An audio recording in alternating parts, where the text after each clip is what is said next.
Welcome to the Happy Homeschooler Podcast, a digital support group for everyone interested in a learning lifestyle. I'm your host, Melody. I'm your co-host, Holly.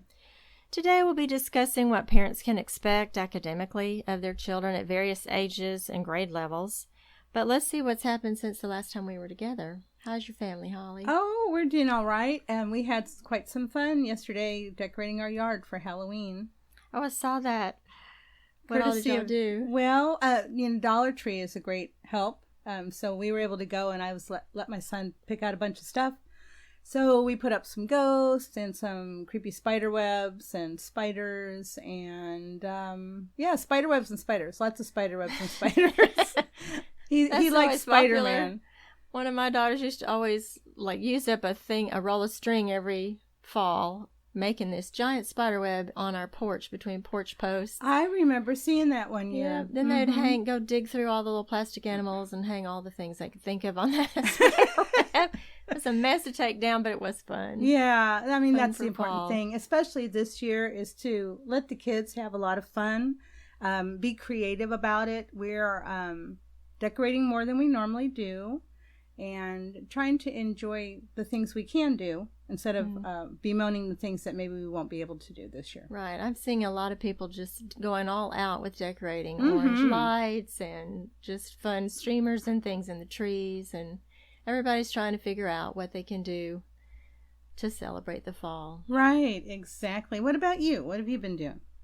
Well, I had a big thrift store shopping trip with my daughter. Ooh, fun. She had grown out of a lot of things. Suddenly she realized, you know what? Well, things do wear out. They do. Happened to me Her favorite pair of, pants had been patched a couple times, but I told her they were past the point of no return. And so off we went shopping, and we think that thrift stores are fun because you never know what you're going to find. Oh, it's my favorite too. And we spent a whole day going here and there and shopping, and she really did find a lot of good things for very little money that way, and that was fun. It's always fun to find a bargain. Some really cute things. So she's ready for the fall now. Nice. That was fun, but it was exhausting. Oh yeah, well, especially I just realized recently we have a few more activities now. We're going to a homeschool park day, and we've had a field trip or two. And when everything kind of shut down in the spring, at first I thought, oh, this is such a bummer.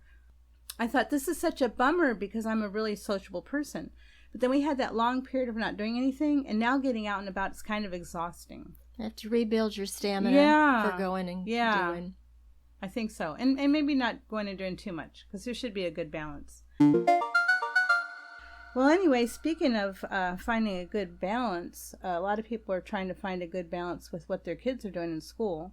That's right. And if you were able to catch our last podcast when we talked about ways that kids can do work around the house, you probably are wondering how they're going to fit in schoolwork. That's like another thing you check off your box, your list of chores or whatever. And so we're going to talk today about what they can do with that other responsibility of their schoolwork. How much is enough? How much is too much? How to judge and how to gauge what's the right amount for you and your family.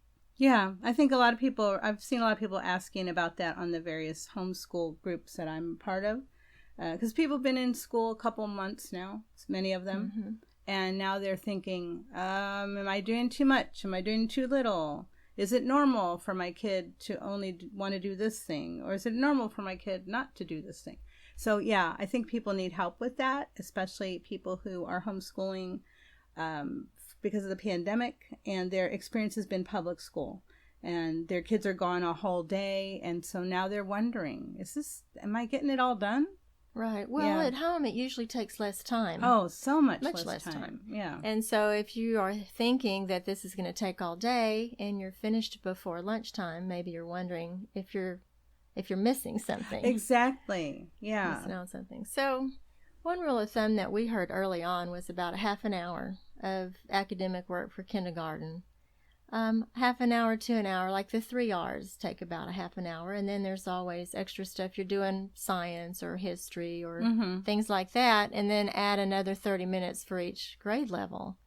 And we... So you're saying in kindergarten it would take about how long? About 30 minutes. About 30 minutes, okay. And then first grade about an hour. But for us, that didn't include the read aloud time that we did after lunch or the other academic. We always had a unit study with history going, and I didn't count that in that half hour. That was just reading and writing and arithmetic. Right, the basic core things. Sure, that makes sense. Because when you said half an hour for kindergarten, I thought, I'm pretty sure we took maybe an hour or maybe a little more. But then, of course, there are always breaks, too. Right. Short breaks and short lessons. But yeah, so we did, like 10, a phonics lesson for a kindergartner or a first grader is about 10 or 15 minutes. That's why I like the Charlotte Mason method, because it talks about short lessons so that you can keep your child's attention span. And you might think, well, short lessons, 10 minutes, 15 minutes, what can they learn? But every day, building incrementally on the thing you've already done, they learn a lot. When you get to the end of the school year, they've gone from a non-reader to hopefully a reader. Right. In those short lessons. Because it's all about the consistency from day to day. And every day builds on the day before. Right. And if you're not worn out by the end of your lesson, then you're able to retain the information much, much better. Exactly. What do we always say? Incremental progress is still progress. Oh, that's good. Right? We do say that. So in your Charlotte Mason, like your routine, what does that look like for you? So we're in second grade this year. We always have a composer whose work we listen to, and sometimes that piece of music is long, maybe 20 or 30 minutes. So I'll usually just put that on while we're getting breakfast and doing little chores around the house. So we listen to a composer, we look at a piece of art, we read a poem. The piece of art and the poem are never very long, so we just build that listening to the composer into our regular daily activities. We don't just sit down and stare at the screen while that piece of music is playing. Multitasking. Right, multitasking. With chores, right? And then I think that, there are a lot of read-alouds with the Charlotte Mason method. So we read from a history book, or we read from a science book. We read literature. We're reading a book called The Princess and the Goblin right now. Oh, and it's so fun. So another benefit of short lessons is you stop the lesson and the kid wants more. Always stop when they want more. Always stop when they want more. So we're reading a book called Pegu, which is about a little hermit crab. And yesterday we stopped with something, was about to happen. And my son said, read another chapter. And I said, oh no, we have to wait till next week to see. So when I tell him next week it's time to read Pegu, instantly he is ready to hear that story. He wants to know what has happened. We haven't exhausted him from wanting to listen to it, because we stop after that short chapter that we've read. So it also helps you to have more attentive students, I think. I agree.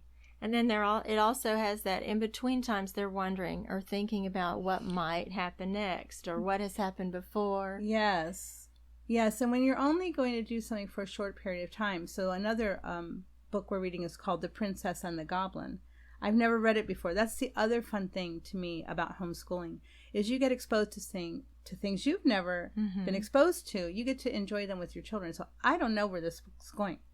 And I'm reading something and my son says, I think the princess is almost where this little character Curdy is. Now that hadn't even occurred to me while I'm reading it. I love that. But lo and behold, that is exactly what happened. We were having so much fun with that book. So again, we're reading a chapter or two.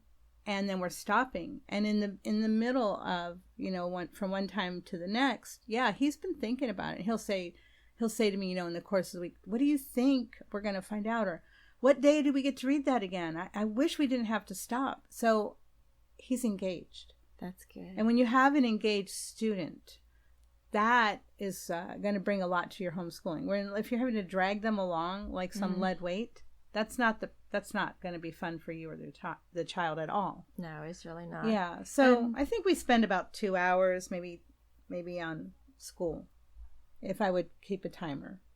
That's about right. About right. For that age child. And then, of course, the days get longer as they get older and the grade level increases and the difficulty of the lessons increase. So we always topped out at about 4 or 5 hours in high school.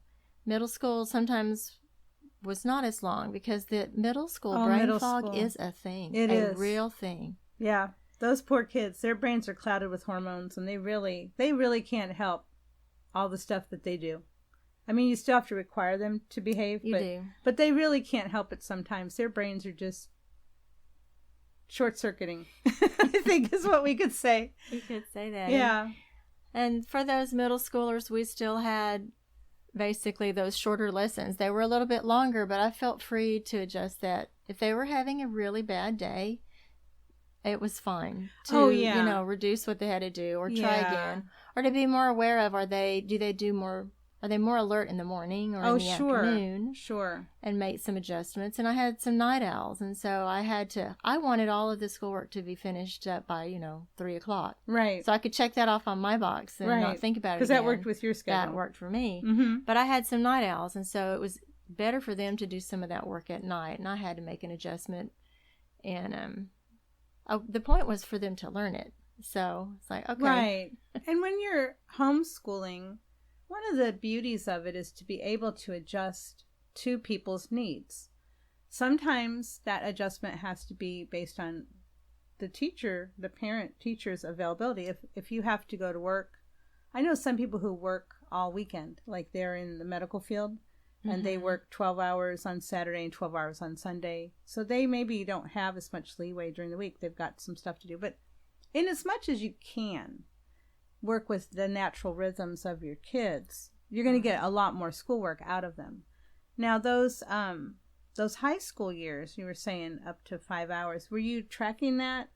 Because my kids went into their rooms a lot of times and worked, so I don't know that I really have a good handle on how long they took to do their schoolwork. They would go in and work on their biology or something, because the older kids, they had to get away from the noise of the younger kids when they were working on those hard subjects. Some subjects we tracked with time because we were using Carnegie units. And so they spent a certain amount of time on things. When they stopped, when they started, we were working on making sure they had those hours. But other subjects, when you finished the book, you were finished. Right. So math and like the science book and what other book did we use that was like that? Oh, I think maybe our English. But for those things that were a little more open-ended, because they were doing research and, writing papers, and it wasn't necessarily textbook-based.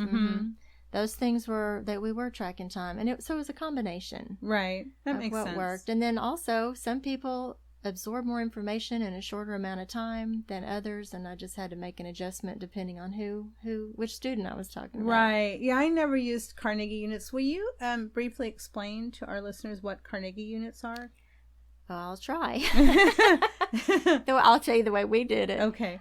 Carnegie units are based on that idea that that you're going to do an hour's worth of work. Like, so you would have a Carnegie unit, or a class would be 150 clock hours. Okay. So that would be, I guess, the standard. At home, I realized that 150 hours, like a class hour in a school, you're not learning for 60 minutes. Right. It's like, okay, there's 10 minutes of moving from class to class. So I was happy to adjust that to 50 minutes being a Carnegie unit. And then if you think about it a little bit further, you're still not learning for 50 solid minutes in a classroom. Oh, no. There's attendance, there's talking, there's would you please sit down and turn in your papers. And so it's like, okay, 40 minutes, probably 40 solid minutes of learning. Okay. And so then I multiplied that out and decided, as I have calculations somewhere, that 120 minutes or 130 clock hours, actual minute, was a Carnegie unit for us. And so we based that on an adjusted. So does a Carnegie unit equal 1 credit for a high school class? Like, is that roughly a 1 year course? 120, right. For us, 120 or 130 Carnegie units was 1 credit. Oh, okay. So each hour, I get you. Okay. So that's a really, like, if you love math, you want to do all kind of calculations. I didn't. You could. And I only did that for a little while just to get a feeling of what was enough. Oh, okay. That makes sense. Then we kind of were a little more freewheeling with learning the amount of information and the quality of information that you were learning. That makes sense. And we made adjustments. Then they all took off and just started learning things for the sake of learning. Sometimes there would be a topic that so captivated someone's attention, they just kept going. Right. Homeschoolers, they have the time to do that, which is another gift of homeschooling. So if they want to study Japanese or costume design or something, you can let them do that. And then you can create a credit for them in some form that makes sense to anyone who's going to read that transcript. I never did the Carnegie units because I'm not a lover of math. I can use math and I'm fine at it. But in my mind, if it was a high school course and they completed all of the work, regardless of how long it took them, then that they earned that credit. So that's how I did it. So if those of you who don't want to play with Carnegie units, you don't have to. No college is asking you, I don't think, to prove Carnegie units. They just want to see on a transcript that your child did the schoolwork that needs. They did the courses that prepared them to go into college. Right. And we mostly use those Carnegie units for courses that we were pulling together from many, many different resources. That makes sense. So if it was something that we were individualizing and they were studying, I don't know, dressmaking and design or tailoring and that kind of thing, which was hard to quantify. Yes. So it's like, okay, we'll do it with Carnegie That makes units. sense. Yeah, that's a good method for pulling together and knowing that you've done enough to complete what would be a credit or even a half credit if you're going to do a half credit. That was handy for half credits too. Yeah, I like that. So, and Carnegie units only apply to high school. You don't worry about those for anybody under high school age, which is a relief. I think because when people start homeschooling, they have enough worries about, did I get the subjects that I was supposed to do for today done? And if you have a prepared curriculum, that's a real asset because it tells you what to do. So you should be able to feel comfortable in that that's enough. Except that, I'm going to add a caveat. So when you use a prepared curriculum, say a Becca or Bob Jones or many other ones that were originally intended and are still used by some schools, there's a lot of busy work built in. Because in a classroom, some kids will be completing their work faster than others, and you have to have something for those kids to do. So if you feel like there's a lot of papers, maybe don't have your child complete all of them if they're getting overwhelmed and you're getting overwhelmed. You know, if there's like 5 lines of handwriting practice, do 3. It's better to do a few really well executed pieces of printing than a whole page of a sloppy mess. Absolutely. That was one of the reasons we used handwriting without tears, was they had one model to copy really well, and then there was another model, and so they were writing like 3 really well done, I don't know, letter K, instead of a whole page, because you know how at the end they drop off. It just becomes indecipherable. We use, I can't remember what it is right now. It's got a little sample. You do day 1, day 2, day 3, day 4, and then the last day you write this. You get to write whatever you were practicing on a really pretty reason for writing. A reason for handwriting. Sounds like yeah, it's nice because it only has a small amount of stuff to write each day. So when I showed my son his work yesterday, and he said, "All that," and I said, "Liam, you know it's only this little part that says this day." He said, "Oh," I said, "When you see the whole paper, that's not the whole paper. See, it says day 1, day 2, day 3. You want to do things that are reasonable amounts so you don't overwhelm your kid. And how will you know if you're doing too much? Usually you might get a meltdown or an attitude or tears or what else? Will they procrastinate? Oh, that's true. Yeah. Yeah. Can't get started. Right. They take just forever. If your kid is going to take 2 hours to do a math paper, there's some problem there, either with the work that you're expecting them from, or maybe they are having a hard time understanding the material, but that should not take that long. So, yeah. Right. Sometimes I think it's hard for parents to back down from, I want you to do this much. Oh, yeah. And then you realize that was way over the limit. So you kind of have to watch your children engage and make adjustments as you go. Yeah, I mean, kids won't necessarily say this is too much, but you can ask them some questions. You know, how do you feel about this work you're doing? Do you understand this work? Tell me. Here's another way to tell if it's too hard. Ask them to explain it to you. If they can't explain it, that's pretty good indicator that they don't really understand what you're asking them to do. So it's the goal is nice if you can get the work all done in one day, but if you're running into a logjam with a concept, it's perfectly fine to take more time on that concept because you really can't move forward until they understand it.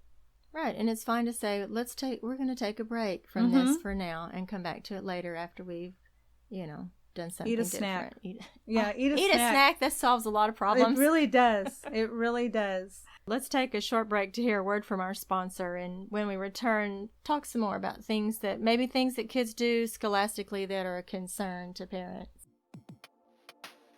Well, I'm sure it's no surprise to anyone that our podcast is sponsored by Transcript Maker. And Melody, I'm going to see what you know about Transcript Maker. Don't look at your notes. I'll cover them up. Okay. So what is Transcript Maker? Transcript Maker is an online service to create a transcript at home with your own information that you just pop the scores into the template and it makes it for you. Okay. So far, so good. So how many points did I get? How many points did you get? Oh, I didn't even keep track of points. It's kind of like, what was that game show? The points didn't matter. I give you 1,000 points for that. Oh, that's right. Yeah. Okay, so tell me, what does Transcript Maker give you for free? Oh, a 14-day free trial. And I can tell you where. Where? www.transcriptmaker.com. Oh my goodness, another 1,000 points for you. And why do we want to use Transcript Maker over some other methods such as an Excel spreadsheet? Oh, because Transcript Maker is easy and Excel spreadsheets are hard. That's my answer for that. That's my final answer. That's your final answer. Another 1,000 points for you. Well, Melody, you earned 1,000,000 points. Obviously, you've been paying attention, and hopefully our listeners will go to give it a try for themselves. Oh, I think everyone should. I do too. Transcript Maker. Simply better transcripts. All right, let's get back into our discussion about things that kids do scholastically that parents might be concerned about. Do you have anything that comes to mind right off the top of your head? Well, as you know, my son is in 2nd grade, and so in kinder and 1st grade, sometimes he wrote letters backwards. And if I hadn't been homeschooling for as long as I have been, that would have concerned me. And I do see people asking, is that normal? They wrote a B backwards, or they wrote a 3 backwards. Yeah, that's totally normal. It's totally normal, because up to this point in their life, just for one reason, things are the same thing no matter which way you look at them. Oh, what a good point. The little plastic animals, their toys, you flip them upside down, it doesn't matter. It's still the same thing. But letters are different. Mm-hmm. And so they just have to, it's something that they learn, and it's really typical for kids to do that up till about 8 years old. It's completely normal.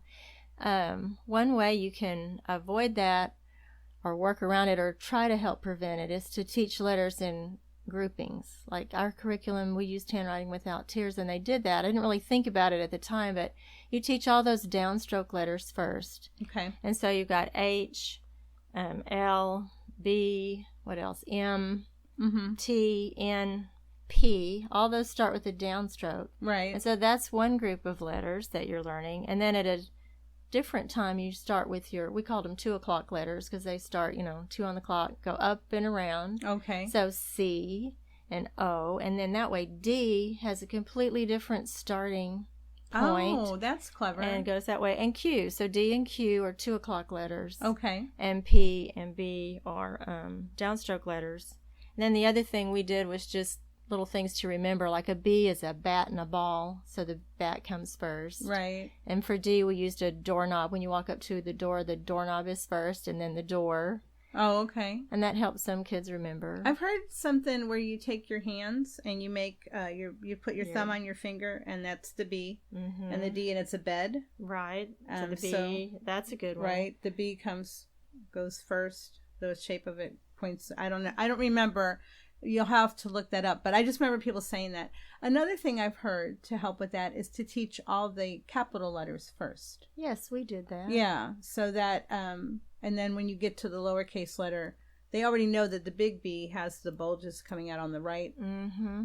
And the little B will fit inside the big B down at the bottom. That's right. But eventually, because it's developmental, they will stop doing that. They do. And but so, you can do things like write with your finger in sand, so they get a real tactile element of learning how to form muscle memory, learn how to form those letters. We wrote letters in the air. Oh, fun. We wrote letters in the sandbox. Paint them on the outside of the house with some water and a paintbrush. That was always a favorite. Yeah. Painting the house with water was a big favorite. What else did we do? We walked the letters. Any of my really wiggly people, we did all the physical things. Yeah, reading is a full body experience. yes, it certainly can be. And actually, so people do worry about their kids' ability to read. And let's talk for a minute about what helps the child development-wise to be able to read. It's large muscle movements, right? It is. Most of the time, that's not the first thing we think of. Right. But muscle development moves from the large motor muscles to the fine motor muscles. And so if you do lots of running and jumping and climbing trees when you're 3 or 4, I don't guess 3-year-olds are climbing trees, but running and jumping. They're climbing stairs and balance beams and lots of physical activity. That does prepare the way. Those muscles develop. And then you'll notice, they get a little bit more ability to pick things up and move them from place to place without knocking things over, like picking up a glass of water and handing it to you. Right. And large muscle movement also builds brain. When I was in college a few years ago, my school had posters around the school that talked about, they had a walking route around the building, and they said, walking helps your brain development. So yes, it does. Makes connections in your brain. So the fact that a lot of kids are doing virtual school, and I don't know what PE looks like or recess, getting your kids out and active is really an asset to helping them with their brain development, and that will help them to be able to read and write better. It's true. Yes, it's not a waste of time. No, it's really important.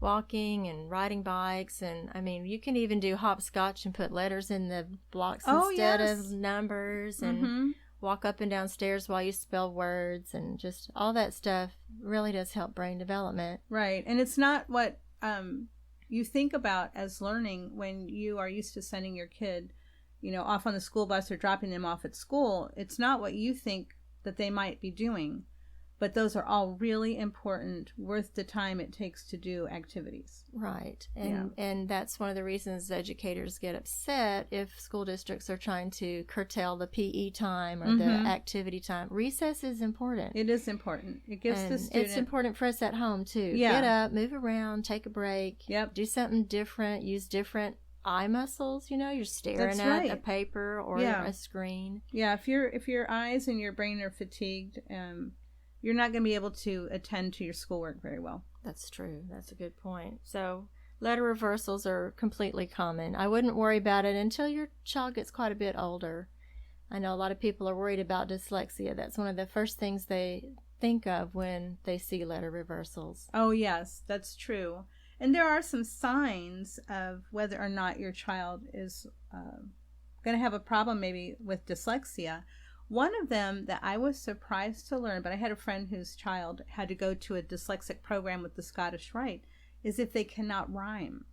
I did not know that. I found that really interesting and very funny. When my kids were little, my 5 other kids, as a way to keep them entertained in the car, we would play a rhyming game. And I would say, let's play rhyme time. And I would say a word, like bat. And then everybody would give me words that rhymed with bat. And then we would change to other words. And I had no idea that I was doing something to gauge whether or not they were going to have dyslexia. Interesting. That's a good thing to know if you're noticing, because so many of the early readers depend on those word families and rhyming words. So if your child is really struggling with those, just changing the initial consonant, that might be a good clue. It might be a good clue. And another thing that I just learned recently is that there is a font that you can use that helps dyslexic people to be able to read better. And it's called Open Dyslexic, and it's a free font. So if your child has dyslexia, or you suspect they may have dyslexia, you might want to go find that font and type up some things for them to read with that font and see if it improves. And a lot of people are worried, if their kid is like 7, 8, 9, and they're not reading yet, that they might have dyslexia. But in the homeschool world, that's not uncommon if a kid isn't reading at that age. When would you be concerned about a child that's not reading and start to think you might explore a diagnosis or an evaluation? That is a good question. I know that reading ability seems to group around in little clusters. Like a group of kiddos learn to read around age 6, and then age 8, and then there are some kids that it doesn't click until age 10, but it seems to cluster at those ages. So I would say probably after that, which might really freak some people out. But if you're reading aloud to them and keeping the love of learning alive, and they're wanting to still know how to read and they're just not quite ready yet developmentally, I think you have until about age 10, which is not what we expect. Right. And I actually have personal experience with that. My middle son was a struggling reader, and he did not read. I think he was close to turning 11 when he turned the corner on reading. One of the things that I did for him is we were using one phonics system with Urbach, and it was very drill heavy, and he was not responding to that. Of course, a few episodes back, we talked about learning styles, and he had a different learning style, and this Urbach curriculum didn't work for him. I changed to another reading program called Sing, Spell, Read, and Write, and it was like the clouds parted and the sun started to come through, and it really spoke to him. So sometimes a struggling reader is having struggles because of the way we're trying to teach the topic, and sometimes they're just not ready. And so through a combination of things, by the time he was almost 11, he started reading, and it was amazing because he went from sounding out words to reading short sentences to reading paragraphs in really a matter of months. But those years that we spent reading aloud and doing some activities, his brain was working in the background until it was ready, and then boom, he was a reader. And it was a little nerve-wracking to go through. Aren't you glad it wasn't your first time out of the gate? Yes, I am. And at that same time, his little sister, who was 2.5 years younger, had already been learning to read and was reading. So that was a little hard for him because he felt like he should be able. Yeah, well, I didn't teach them together. Yeah, I kept them separate, and we did a lot of read alouds because we're a Charlotte Mason family. So he was very good at narrating. He was very good at Legos, and he was very, very good at math. So we just compliment him on his abilities and encourage him. You are going to learn to read. Everybody learns to read, and we know you'll be able to do it. Don't worry about it. You're going to do it. And so eventually we got there. But yeah, it was a little nerve-wracking. But it helps to know that it's not completely uncommon. It happens. There are a lot of children that 10 is the age at which they learn to read. Right. I had read Dorothy and Raymond Moore's book, Better Late Than Early. I remember that book. And that book was a big comfort, and it talked a lot about children who were delayed readers.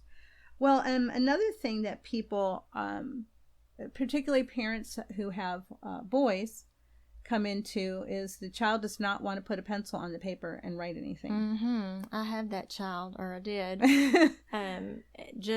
There were several things going on with him, and it was a son. Did not like to do it with his pencil. He could do things in his head, for one, so especially in math, didn't see the point in writing down all the intermediate steps. Oh, right. It's like, how will I help you unravel your thinking if I can't see what you're doing, even if you're telling it to me out loud?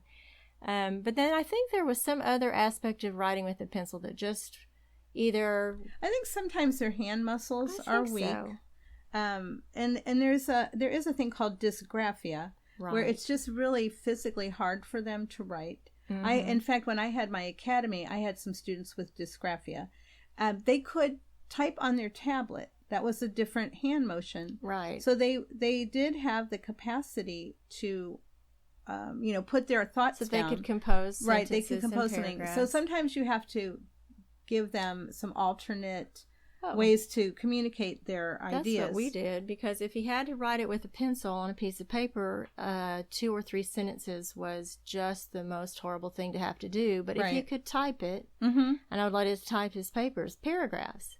And so then it was wonderful to see him be able to do that composition. But we just let him do a lot of things on the computer. Right. And then interestingly, I made sure that he could compose a paper, because that's a skill you have to have. He ended up in a job where he has to write letters and emails all the time, but it's all on the computer. So he's not having to write with a pencil.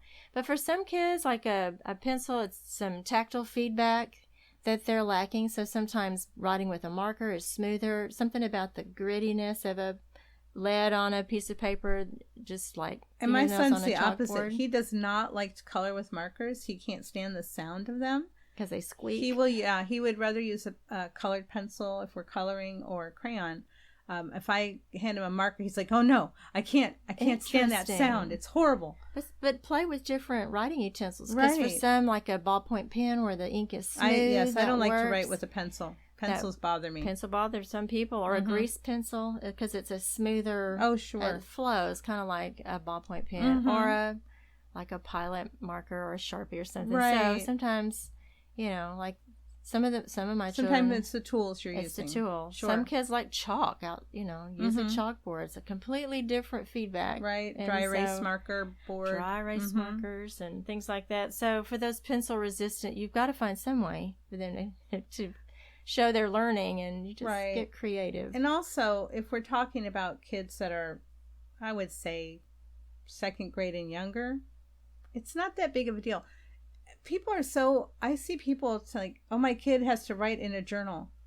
Why? Why do they have to write in a journal in kindergarten? They can barely sound out a word. Barely write. It doesn't seem to me to be a good use of time, unless your child really wants to do that. I know public school have kids writing in journals all the time, and the reason it bothers me is another learning issue is spelling, which we didn't talk about, but spelling is difficult for a lot of people. And I think sometimes the reason is they've seen a word spelled incorrectly so many times that they don't know. I really have strong opinions about letting people spell words incorrectly, even when they're young. I think, and Charlotte Mason did too, is that you don't want to cement a wrong concept. Right. Or a wrong so habit. I personally don't see the value of having young children writing unless they're writing something that's on a paper and they're reproducing it. Like I'm a big fan of copy work. Yes, for that reason. Copy work is good, because then you're cementing the correct spelling and the letters and the formation of the letters. So if your child is, I would say, 8 or younger, don't stress out about all this writing. They don't need to be writing papers and things. They need to be writing simple sentences maybe, and especially if they want to write a note. Help them write a note, but help them. Start with a capital. This is how you spell this word. I write things on paper, and then my son copies it.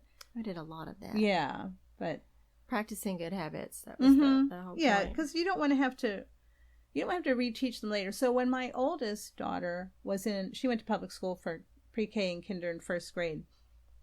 1st grade was when I started to be very dissatisfied with some of the things that were going on in her school. And the teacher said, your children will bring home papers with misspellings, and that's okay.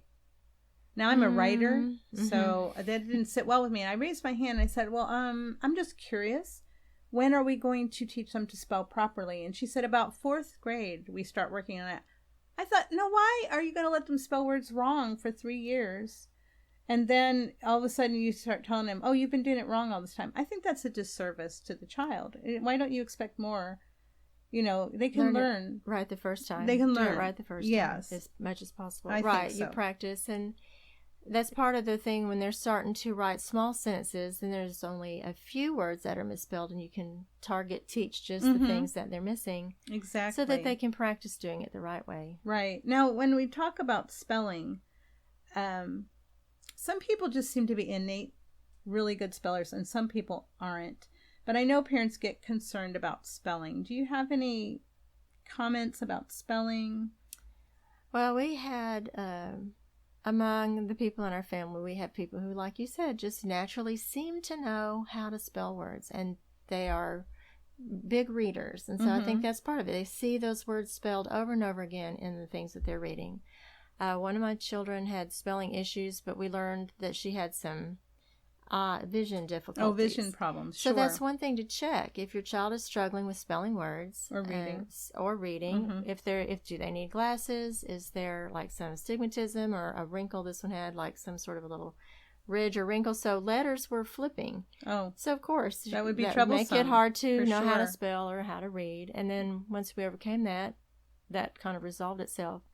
But one thing we did was look at, are there patterns of words that you're misspelling? And we kept a log with one child, kept a log of there were a few words consistently misspelled. Well, the English language is a tricky well, one. It is. When O-U-G-H can have so many sounds. And so we come across those things like, okay, this is one of those words. And so for a short time, I just kind of kept a list and categorized her words. Actually, I think that came from Tricks of the Trade. Oh, yes. I kind of remember way back in my memory. Spelling Detective. I'm not remembering the name of that curriculum very well, but we categorized it and saw that there were just certain endings that gave her trouble. She learned those and then was fine. And then as a family, we spell check each other. We're like, did you spell that wrong on purpose for some sort of effect, or you just forgot how to spell it? My husband autocorrect is not your friend. Oh, well, yeah. Sometimes autocorrect is auto-incorrect. My husband has a little bit of dyslexia, so he will sometimes misspell easy words like the. He'll get it out of order, or I don't know. Or who is a word that messes up he children. has some funny things that he does, and also he's a writer, and this makes me laugh because he just throws capitals in willy-nilly, and I think some of that has to do with his dyslexia because he's a very prolific reader, a very good writer too. And he is a good writer. So sometimes when you have issues with spelling, again, it might point back to a dyslexic thing, but in the younger grades, I think, 3rd grade and younger.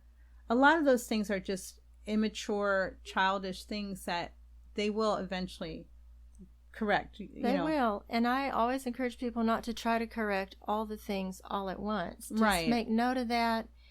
Do they need, and then target, like let's focus on capital letters, for example. And if they've written a paper, go with what they're saying, what's the content. And then make a note to yourself to start working on these things that are causing troubles. But not to just, just lower the boom on everything. That's so demoralizing. It is. Pay attention to what they're trying to convey and then work on polishing. We worked a lot with that idea of polishing. I had a student who was all about rocks and rock polishing, and that was great to use as an example of good thought. Here's the first draft, now we're going to polish it. And his rocks had, several layers, the rough grit and the medium grit and the fine grit. So he knew that was a process. This was my pencil resistant person. Oh, sure. It was already written. Why would you mess with it and polish it? So one other thing that I see people worry about, and it's really a non-issue for me, is kids confusing left and right. Kids do that all the time. Yeah. Did you have any kiddos that confuse left and right? Oh, yeah. My my left-handers, they had a lot. Right. Yes. That seems an issue.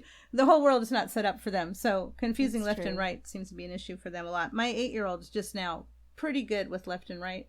And I think that's about the age where they start to get it. I think so. And then we use things like, your left hand can make an L. Oh, yeah. That's your left hand. For my right-handers, it was easy. You write with your right hand. But, I have a brother that's left-handed, and he did letter reversals and a lot of those things until his brain caught up. Right, yeah. And apparently left-handed people have different difficulty with analog clocks as well, which... we don't use them that much, so it's really not a big deal, but it does come up in curriculum. It does. So you have especially in math. Especially in math. So confusing left and right is normal. All these things that your kids do that you're worried about, they're all pretty normal. If they persist a long time, then you should worry. Then you can look into them. But those are just some things to look into and to know about, not worry about. Right. Just lots of resources out there once you get past, 3rd grade, 8, 9, 10. And then maybe find some help outside. Yes, that's a good point. So usually at this time in our podcast, we look at some of the big questions that we're seeing floating around. Do you have one that you want to talk about today? Yes. So people have been doing virtual school about a month now, especially I know in our area they started on September 8th. And I'm seeing a lot of people who are saying this virtual school day is going on forever. And my kids are on the computer for hours and hours, and I'm thinking of taking them out of the public school realm and homeschooling. So I think, this kind of goes with what we're saying is what can you expect? How much is too much? How much is too much?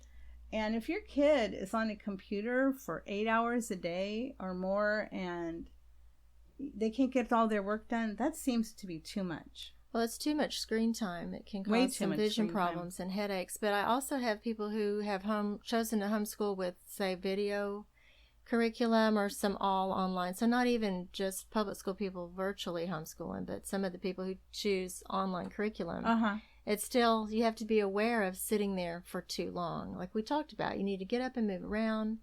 If the assignments are too long, shorten them. Yes. And I don't know how much latitude people who are having to deal with the public school schedule have. Probably not as much as Probably people who are not on as their much. own. But if you're homeschooling and you're using a lot of online resources, it shouldn't take all day, no matter what kind of curriculum you're using or what form it comes in. It shouldn't take all day. That's just too much. And if it is a longer kind of assignments, break them up. That's true. You know, set a timer, work for 30 minutes, stop, get up, and go do something else that's not on the computer or not a screen. Some non-screen time. Non-screen time. Yeah, your brain needs a rest. Your eyes need a rest. And then you can come back fresher. I think that's a good idea. If you have any big questions or comments about this episode, send them to us via Twitter at _homeschoolpod or by email to happyhomeschoolerpod@gmail.com or look for us at facebook.com/happyhomeschoolpod. Thank you for joining us today. I'm Melody. I'm Holly. Happy homeschooling. Hi, this is your host, Melody Gillum. Thank you for listening to the Happy Homeschooler Podcast, a Transcript Maker Production. My co-host is Holly Williams Urbach. This episode was produced by Matthew Bass and edited by Norah Williams. Our graphic design is by Pete Soloway, and our music is by the Great Pangolin. You can find her music on YouTube and Twitter at Kylie Wins. That's Kailey Wins. If you'd like to help our podcast grow, leave us a review on Apple Podcasts, Google Play, or wherever you get your podcasts. Or, as always, tell people about us. Oh, that makes it so much easier for the parent. Yes, it's You're speechless. Yeah, speechless.